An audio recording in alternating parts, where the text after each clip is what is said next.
Ma'am, on another matter lang po.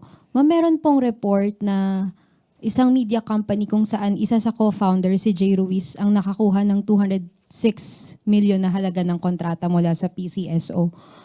Ilang buwan bago po siya maging PCO secretary. Hindi pa po ba nagda-divest si Secretary Jay?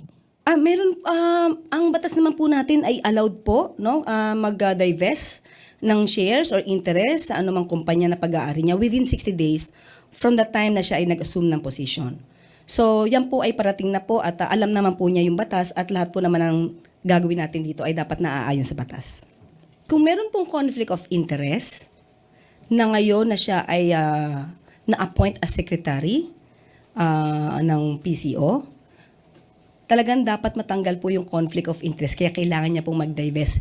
Kung naman po ang mga naging negosyo niya ay hindi pa po siya na-appoint secretary ng PCO, so wala naman po tayo nakikitang mali doon dahil kailangan din naman po niyang kumita. So ngayon po na kami po ay na-appoint, kailangan po talaga mag-divest kung ang interest po ay may conflict. So kailangan po talaga mag-divest. In a chance interview.